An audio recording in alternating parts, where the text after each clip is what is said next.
When I was a kid, science and technology were big and they were external.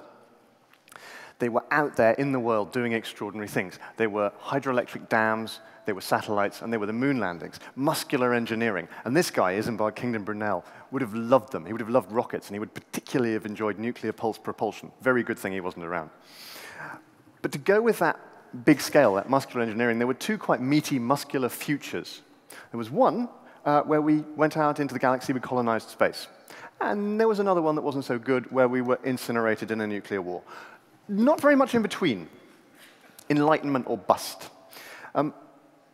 And it seems to me that right now, we've slightly forgotten how to imagine the win, the positive future. The future as we see it now is incremental. It's very like today, but with a slightly better iPhone.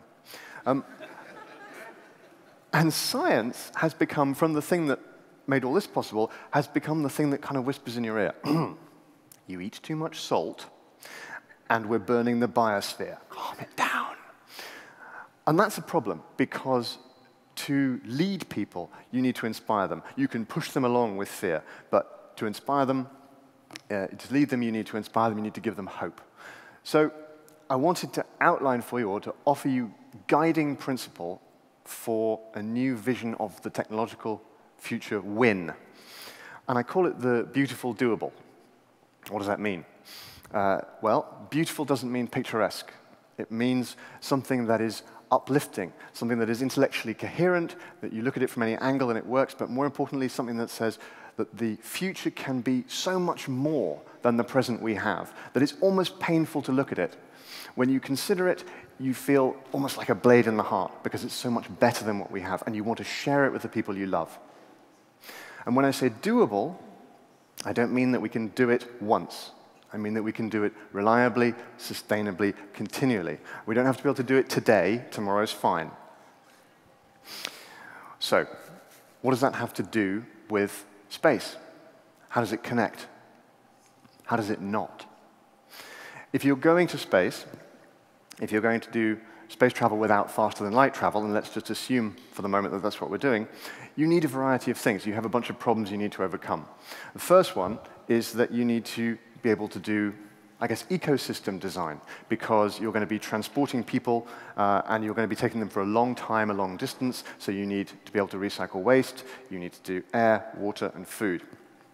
You can't hoik 200 years worth of food that distance. It's ridiculous. So you need to be able to design, build, implement, edit, tweak, maintain an ecosystem, whether that's a very simple system of microfauna and microflora, whether it's slightly more involved with small animals and small plants, whether it's even 3D printed kidneys. You've got to have something.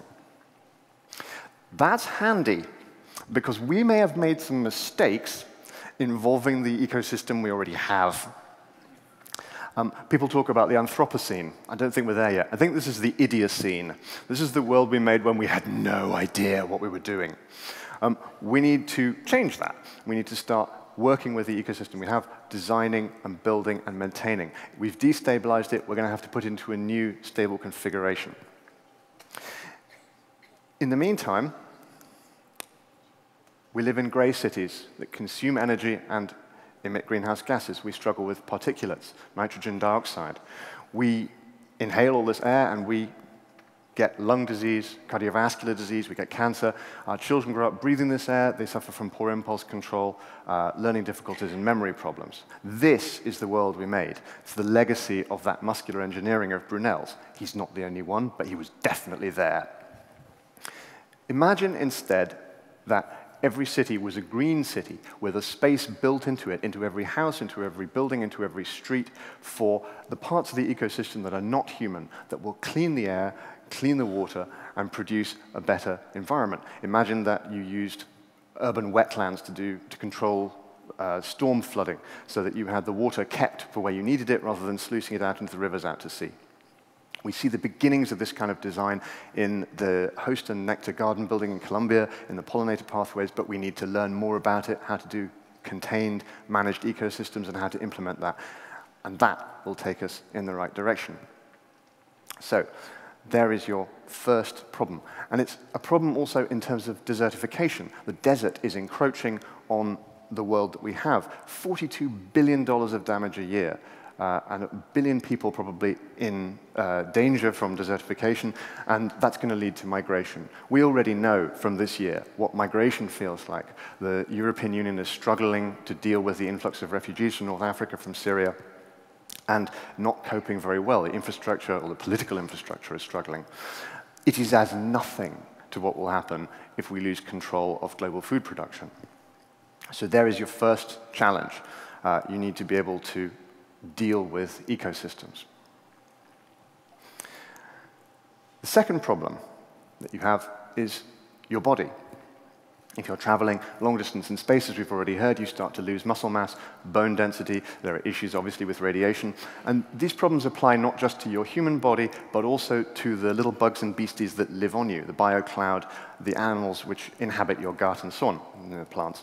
And obviously, if they develop health problems, it's actually more serious than you might think, because they can influence not just your health, but also your mood, and possibly even fractionally your cognition.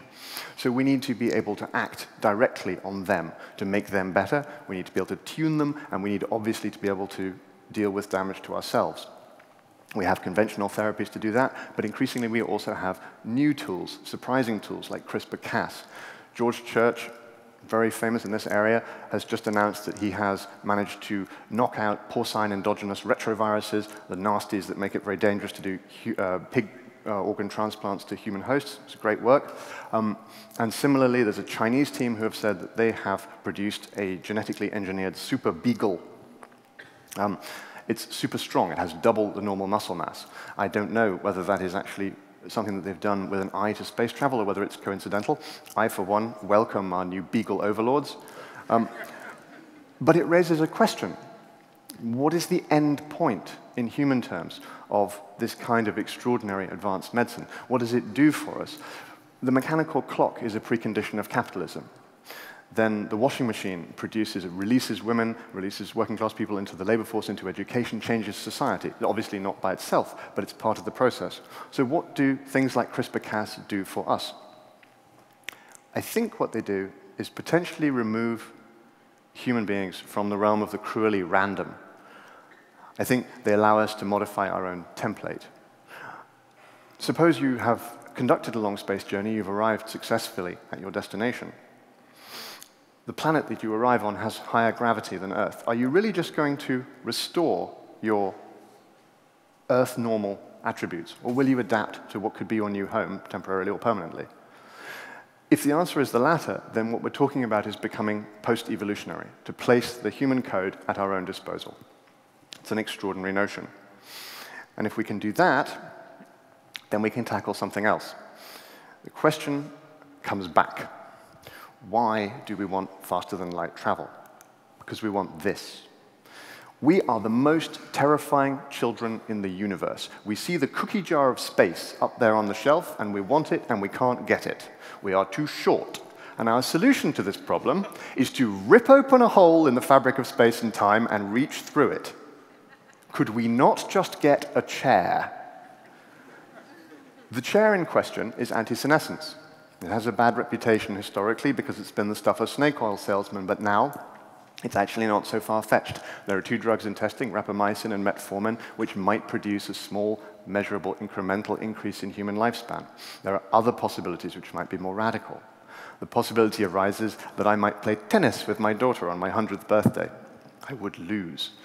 But it's an extraordinary idea, and it produces the possibility of a completely new world. There's one last problem which we should talk about, and it's very easy to underestimate it, but we've touched on it already, we've heard about it, in a sense. It's loneliness. You're going to travel a very long distance. You're going to go further than anyone's ever gone from people you know, people you love. You're going to be isolated. Human beings do not do well with isolation. We are naturally connected. Like the basic particles of which we're made, we exist primarily in our interactions. And so we need to do something about that. Well, I was bowled over by this when I heard about it. A little while ago, a team at Duke University, led by Miguel Nicolelis, they networked together the brains of 2 rats over the internet. One rat ran through a maze, the other one subsequently appears to have used the memories in the first rat's brain to run the maze faster. The team is at great pains to say that you can't do that with sophisticated human cognition. They also said, incidentally, that they didn't make electro-telepathic rats. They made one rat living over 2 rat bodies. Very powerful idea. But even at the very lowest level of this idea, what would happen if you could give a long-distance space traveler just the barest sense of the people still back home? The delay from a laser communication array on a journey to Mars might be 5 minutes, a little bit more. If you had just a sense of someone's hand on your shoulder, as it were, your awareness of their existence, how much would that reduce your sense of loneliness? I think a very great deal. If you could do that also with people inside the space capsule, you might not want to know they were there, but on the other hand, you might also feel grateful to know that they're in a good place, that they're feeling comfortable, and so on. This awareness of one another at great distance or at proximity would be extraordinary. And of course, here on Earth, the explanatory possibility, the sense of, I know why you're doing this, I know how you're feeling, might be remarkable. And finally, of course, because I am a dreamer, I desperately want to know whether they might be wrong about not being able to do this with advanced human cognition, whether it might be possible for a human being to live across more than one body, so that we're not just post-evolutionary and post-ephemeral, but also post-local.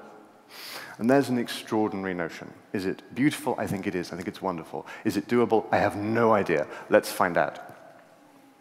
So there you have it, a notion of a guiding principle for science, for space science, that is about intimately woven up with the progress of humanity, the sense of uplift, and it puts science where I think it belongs, at the head of the everyday table, part of the discussion, the beautiful, doable.